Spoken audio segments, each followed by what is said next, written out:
It was a bright Saturday morning in Lagos, the kind that felt like a blessing in itself. The luxurious wedding venue shimmered under the golden sun as friends and family gathered to witness what many called a fairy tale love. Jasmine, 29, a radiant and accomplished pediatrician, walked down the aisle with a glow that came from years of believing she'd found her person. Across from her stood Daniel, 33, a handsome, rising marketing executive she had met in university. Their love story was admired, envied even, two educated, successful people building a future on what seemed like the firmest foundation: trust, respect, and shared dreams. But as Jasmine's lace-covered heels touched the aisle and music swelled, the perfect picture began to quietly crack. Her mother wept tears of joy, moved by the sight of her daughter's happiness. Jasmine herself smiled so brightly. It lit the whole ceremony. Yet Daniel, though smiling too, couldn't stop his hands from trembling. A thin layer of sweat glistened on his forehead. He blamed the heat, the nerves, but deep down he knew the truth. It wasn't excitement, it was guilt. Just weeks before the wedding, Daniel sat alone in a sterile clinic office, holding a piece of paper that threatened to end everything.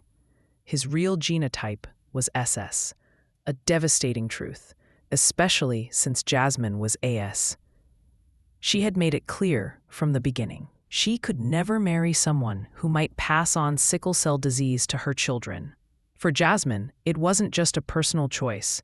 It was medical reality, shaped by her profession and her past. But Daniel couldn't let her go. So he made a choice. One small lie, one forged lab result, one altered letter. He replaced the truth with a document that read AA and handed it to her with a smile.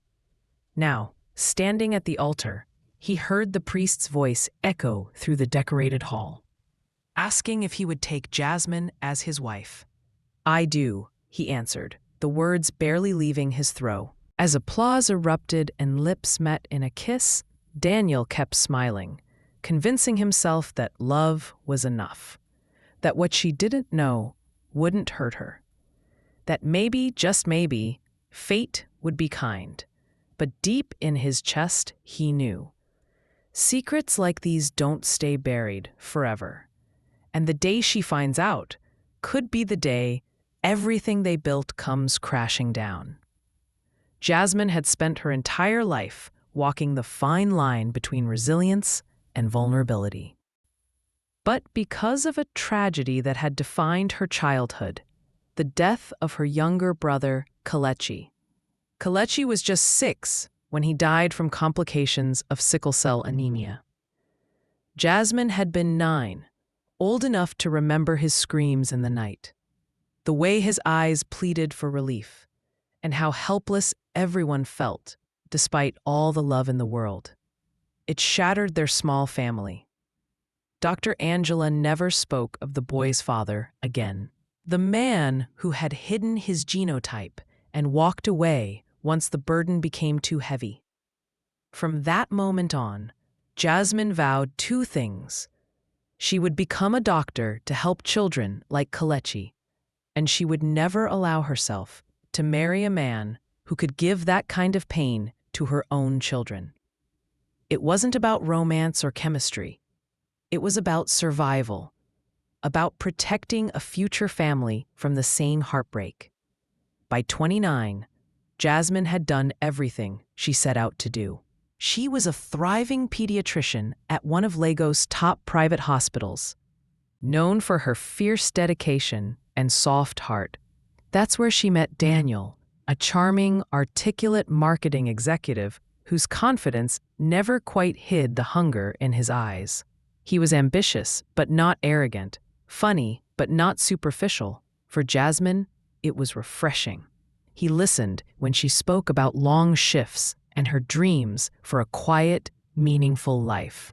He remembered Kelechi's name after the first mention. he met Dr. Angela and didn't flinch under her piercing stare. Slowly, surely, Jasmine allowed herself to fall.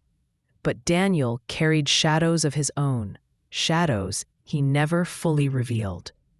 He had grown up in Ajagunle, a part of Lagos that society forgot. His mother, once a food seller, had fallen ill when he was just 10. Daniel, the eldest of 5, had taken on the role of a provider before most boys even learned to shave. Life taught him that survival wasn't about rules. It was about adaptation. If cutting corners meant putting food on the table, so be it. If telling a small lie kept a dream alive, then maybe that lie wasn't so wrong. Love, he believed, was something earned and sometimes protected at all costs. So when Jasmine asked for his genotype, the question wasn't unexpected, but the answer shook him. SS, the worst possibility.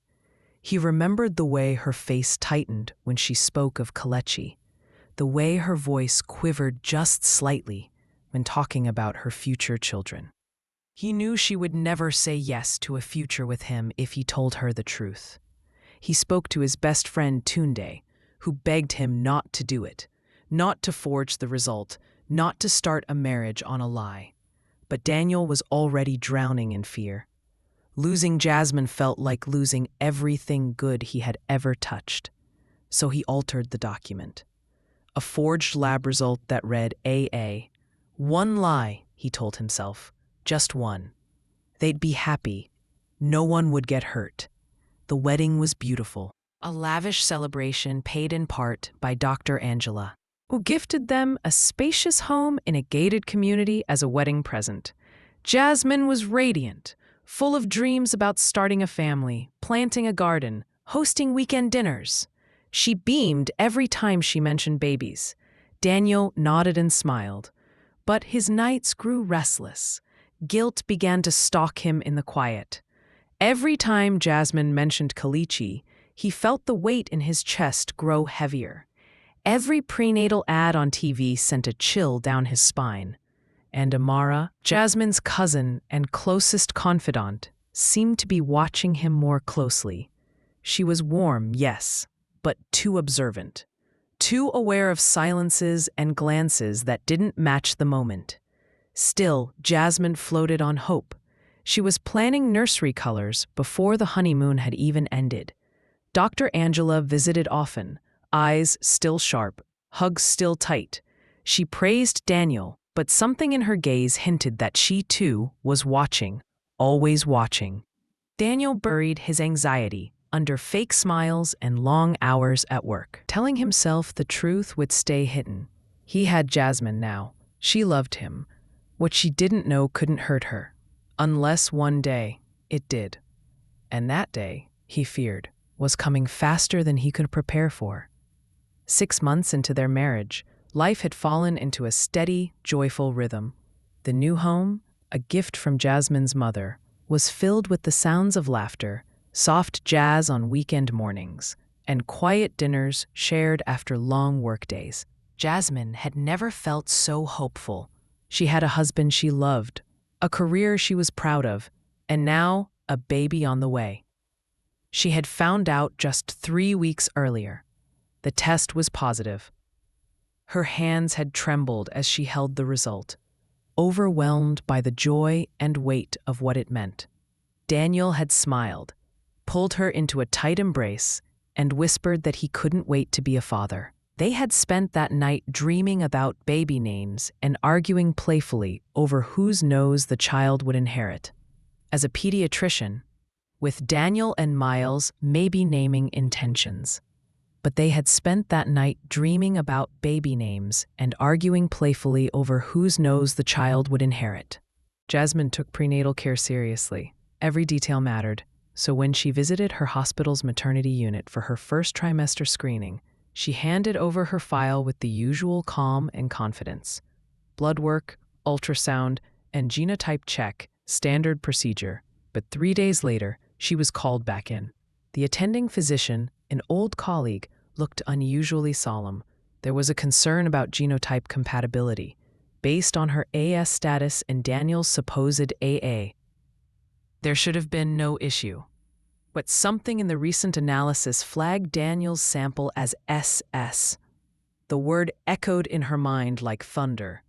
At first, Jasmine thought it was a clerical error. It had to be. Maybe the lab had switched samples. Maybe the wrong name was attached to the test result. She left the clinic stunned, her heart pounding, but hopeful that a retest would clear things up. At home, she brought it up over dinner, trying to keep her voice steady. "They said something came up in the screening," she told Daniel carefully. "Something about your genotype not matching what was in the system. They think you're SS." Daniel froze mid-chew. His fork hovered in the air for a beat too long. Then he forced a laugh, light and dismissive. "That sounds ridiculous. Must be a lab mistake. Let's go in and do another test, just to be sure." He kissed her forehead and smiled like it was nothing. But something in his eyes flickered, something Jasmine noticed, but didn't yet name. They went together for the retest the next morning. Jasmine held his hand as the nurse drew his blood, her mind flipping between worry and denial. Daniel joked with the technician, masking the tightness in his chest. But when the results came back 2 days later, there was no more room for doubt. SS. Not a typo, not a lab error. The truth. Jasmine stared at the printed result as if it had been written in another language. Her hands shook, her lips parted. But no words came. A weight like wet concrete settled on her chest. The past, her brother's cries, her mother's warnings, the vows she had made to herself, all came flooding back. The man she trusted had lied. Not just about anything, but about the one thing she had made clear would be a deal breaker. Her eyes filled with tears, but she held them back, pressing the paper to her chest as she walked out of the clinic in silence. That night, she waited for him. The house was quiet when Daniel walked in. He saw her sitting in the living room, the report on the table, and he knew the moment had come. "Daniel," she said softly, too softly, "I need you to tell me the truth." He hesitated, then sat down across from her, avoiding her eyes. "It has to be a mistake," he said, weakly. "Maybe the lab." "Stop," she cut in, her voice cracked. "I saw the new report. I was there. I watched you take the test. You're SS. You lied to me." His shoulders sagged. His mouth opened, then closed again. He tried to speak but couldn't. Finally, the dam broke. "I didn't mean to hurt you," he whispered, eyes glassy. "I was scared. I knew if I told you the truth, I'd lose you. And I just couldn't lose you." His voice trembled, shame wrapping around every word. "So I forged the report. I thought we'd be okay, that it wouldn't matter." Jasmine stared at him, hollow and silent. She didn't scream. She didn't move. She just looked at the man she thought she knew and realized he had never truly been honest with her. Slowly, her body began to shake. The tears she had held back for hours finally spilled over. She buried her face in her hands and sobbed, not just for the lie, but for the betrayal, for the trust broken, for the child inside her who now faced the same genetic fate as Kelechi. Daniel tried to reach for her, but she pulled away. The distance between them, once so small, now felt impossibly vast. And in that silence, everything changed. The silence in the house was unbearable. After the confrontation, Jasmine couldn't bring herself to sleep under the same roof as Daniel. She packed a small bag and left that night, her eyes swollen with tears, her heart numb. She returned to her mother's home, where the walls felt safer, more familiar, and far less deceptive. Dr. Angela said nothing at first, just held her daughter in a long, tight embrace. But her eyes, sharp and burning, spoke of fury barely contained. Jasmine didn't eat for days. She barely spoke. The betrayal had sunk so deep it felt like it lived in her bones. Every time she closed her eyes, she saw Kelechi. She heard him crying in pain, his tiny hands clutching hers as he begged for relief that never came. A week later, Jasmine woke with sharp cramps in the middle of the night. She was rushed to the hospital, pale and shaking, and within hours, she lost the baby. The doctor said it was a combination of stress and physical strain. The trauma had been too much. Jasmine lay in a hospital bed, clutching her stomach, not just from physical pain, but from something worse, the shattering of her dreams. This child had been her hope, her future, and now it was gone. The grief was layered, not only for the baby, but for the trust that had been broken, for the life she thought she was building, now crumbling before her eyes. When Daniel heard the news, he collapsed onto the kitchen floor. His hands shook as he tried to dial her number, but she didn't pick up. He went to the hospital, but security, under Dr. Angela's orders, refused to let him in. He waited outside for hours, eyes bloodshot, face hollow. When he returned home, it felt like a tomb. Jasmine's scent still lingered. Her laughter echoed in the halls, but everything was cold now. He stopped showing up at work. Emails piled up unanswered. His projects went unfinished. He ignored calls from his boss until he was let go quietly. His once promising career, now a casualty of his choices. Dr. Angela was livid. She told everyone who asked, friends, neighbors, family, what Daniel had done. She consulted lawyers, determined to hold him accountable. This wasn't just a lie, she told them. It was medical fraud, emotional abuse, endangerment. She wanted him punished, publicly, legally, permanently. The community, once so enamored with the beautiful couple, quickly fractured. Some stood by Jasmine, expressing disbelief and sympathy. Others, more quietly, whispered that Daniel had acted out of love, that his intentions were desperate but pure. But even those voices couldn't excuse the pain his actions had caused. In the days that followed, Jasmine found herself opening up for the first time in years. She told Amara, in broken fragments, about her brother's death, about how Kelechi had suffered so quietly, so bravely, that even morphine barely dulled his agony. She remembered watching her mother sob in the kitchen after every hospital visit. How the nurses started greeting them by name, how Kelechi's funeral had left a silence in their home that lasted for years. Jasmine's fear wasn't abstract, it was lived experience, and the idea that Daniel had knowingly risked repeating that nightmare made her rage burn hotter than ever. Meanwhile, Daniel tried to redeem himself. He began volunteering at a local sickle cell foundation, helping organize events, delivering care packages, even offering to run workshops on awareness. He wasn't trying to win Jasmine back, at least that's what he told himself. He just wanted to do something right. But every time he passed the children's ward, the guilt returned. Their frail bodies, the IVs, the weary parents, it all reminded him of what he had taken from Jasmine. He sent her messages, heartfelt letters, but she never responded. Her silence was louder than any rejection. It told him she wasn't just angry, she was done. Then came the final blow. Amara, always wary of Daniel, had been digging quietly. Something about his ease after the second test had unsettled her. She pulled some strings, made a few calls, and eventually uncovered the truth. Daniel had attempted to bribe a lab technician to hide the second result, just in case it contradicted the first. The tech had refused and reported the incident internally. But the matter never reached Jasmine until now. Amara brought her the proof, her face tight with disgust. Jasmine read the report slowly, her hands trembling. Whatever small ember of sympathy she had clung to, the idea that Daniel had acted from fear, not malice, died in that moment. He hadn't just made a mistake. He had planned a cover-up. Even after everything, even knowing the stakes, he had tried to manipulate the truth a second time. For Jasmine, that crossed a line that could never be uncrossed. He wasn't just desperate.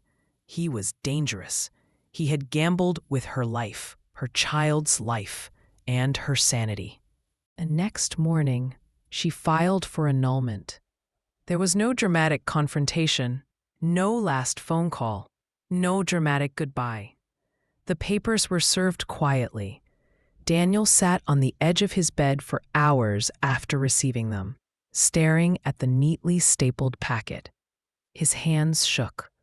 He didn't cry, not because he wasn't broken, but because the tears had already come and gone.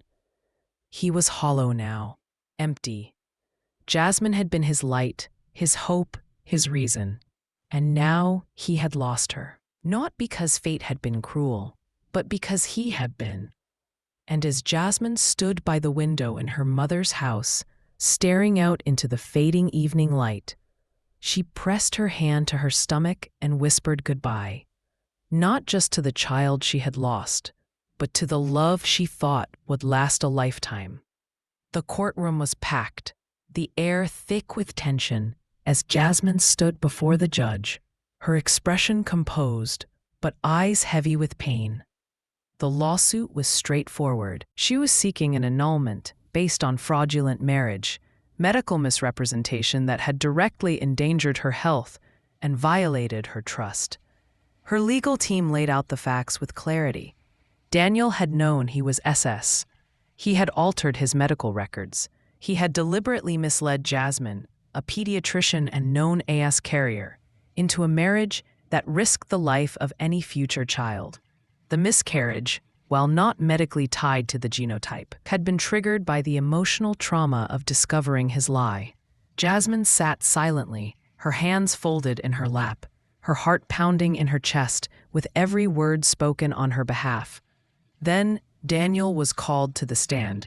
He looked smaller somehow, thinner, older, broken. His voice trembled as he was sworn in. He avoided Jasmine's gaze, but everyone in the room could feel her presence like a fire behind him. Just as he was about to speak, a voice called out from the back of the courtroom. It was his mother, frail, wrapped in a headscarf. She asked to speak. The judge allowed it. Slowly, she made her way to the front, clutching her bag of medications, her words soft but steady. She told the court how, before the wedding, Daniel had intended to tell Jasmine the truth. He had even written a letter. But just days before the planned conversation, her illness had taken a turn for the worse, a near stroke, followed by hospitalization. Daniel had panicked. He had watched his family crumble once before under the weight of sickness and poverty. He couldn't bear to lose Jasmine too, so he did the unthinkable. He chose silence. Next, Tunde took the stand, Daniel's closest friend and now unwilling witness to his fall. Tunde's testimony cracked the courtroom wide open. He wanted to tell her, Tunde said, voice firm, more than once, but the momentum of the wedding, venue booked, guests invited, Jasmine glowing, it scared him. Every time he tried, he talked himself out of it. He told himself he'd confess after the honeymoon, then after the first checkup. Then it just got worse. Tunde didn't excuse Daniel. He looked directly at Jasmine when he said, "He was wrong. I told him that. But he didn't lie to hurt you. He lied because he didn't know how to be honest and still keep you." Then it was Daniel's turn. He stood slowly, hands gripping the edge of the wooden railing as if it were the only thing holding him upright. His voice, when it came, was raw. "I was a coward," he said, eyes finally meeting Jasmine's across the room. "I didn't just lie to you. I buried the best part of myself in that lie. I told myself it was love, that I was protecting us, but I wasn't protecting anything. I was controlling it. I took your choice away. I saw you walking toward me in your dress, and I told myself it was too late to turn back. I let the silence grow teeth, and by the time I tried to speak, the lie had already eaten everything." For a long moment, the courtroom was silent. Then Jasmine stood. Her voice didn't waver. It cracked, but it didn't fall. "You didn't just lie," she said, her eyes wet with unshed tears. "You took away my choice. You looked me in the eye, day after day. knowing you were leading me into a trap. You watched me build a future with you, carry your child, plan our life, all with love in my eyes, and you never gave me the dignity of the truth. You made me relive the worst pain of my life, and this time it was preventable. Karum fell into stunned silence. Even the judge looked visibly moved. Papers were shuffled, a gavel struck wood, and then the verdict came. The annulment was granted. Jasmine and Daniel's marriage was legally declared void due to medical fraud. There was no applause, no cries of celebration, just the sound of lives being quietly undone. As the courtroom emptied, Jasmine gathered her things slowly. She didn't look back. Her walk was steady, her spine straight, her face pale but proud. Her heart was broken. Yes, shattered into too many pieces to count, but her dignity was intact. Her truth had been spoken, and as she stepped into the Lagos sun outside the courthouse, she let the warmth fall over her like a quiet benediction. She had lost love, a child, and months of her life to deception, but she had also reclaimed herself. And that, in the end, was the beginning of healing. A year had passed, and the woman Jasmine had become was stronger, wiser, and more grounded than ever before. The pain of the past hadn't vanished. It had simply found a place within her, no longer sharp, but a scar that reminded her of her strength.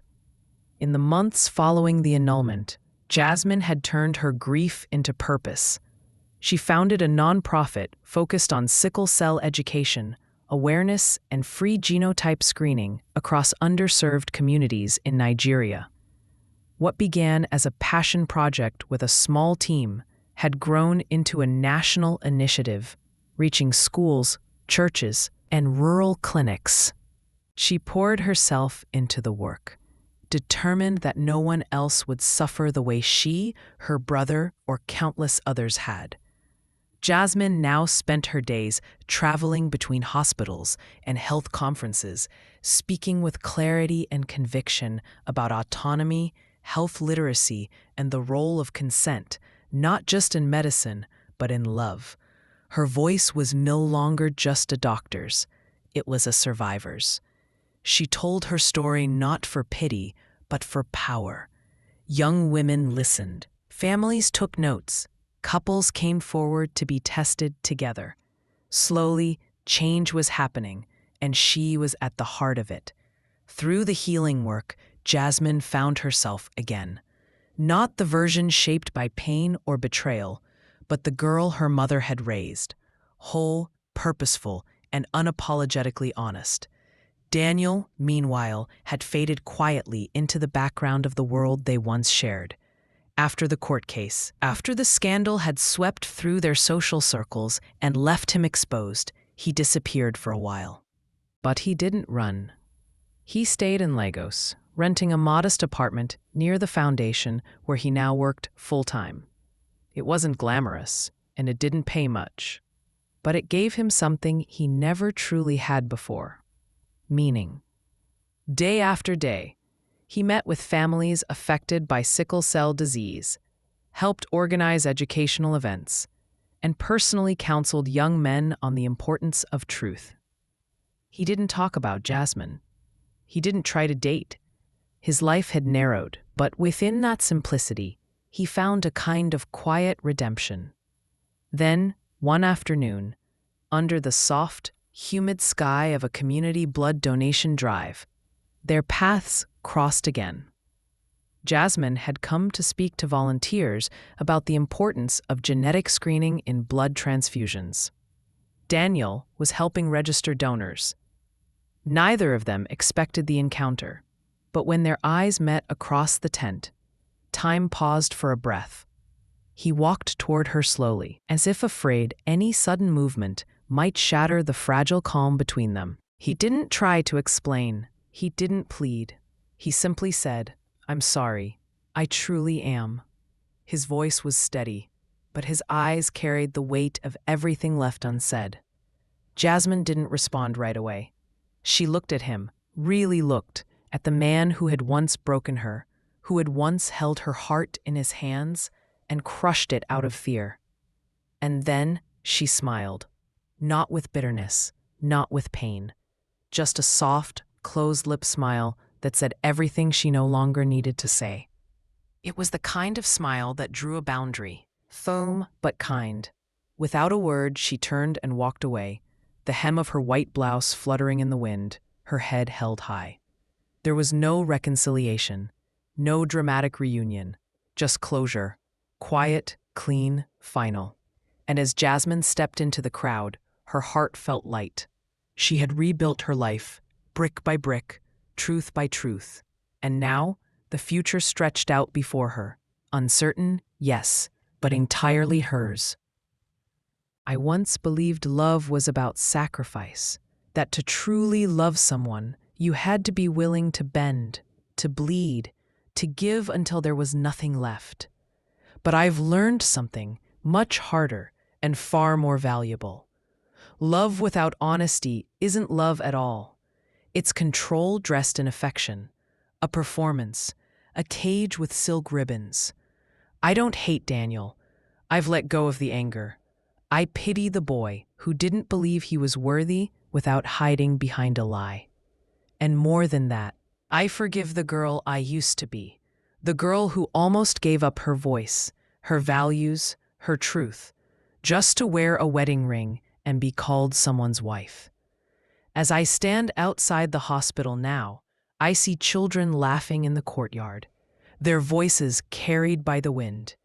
A mother kneels beside her child, gently brushing back the hair from a sweat-soaked brow. There is fear in her eyes, but also hope, the kind of hope that only survives in people who have suffered and still choose to keep going. I watch them, my hands resting on the rails, and for the first time in a long time, I feel peace. Not because the pain is gone, but because it no longer owns me. This story could have ended with bitterness, but it didn't. It ended with truth, with purpose, with me choosing myself, wholly and without shame. I've learned that healing doesn't always look like joy. Sometimes it looks like quiet strength, like standing alone and knowing you are enough. Like walking away when the world expects you to stay. Some scars don't disappear, but they remind us to never give someone else the pen to write our story.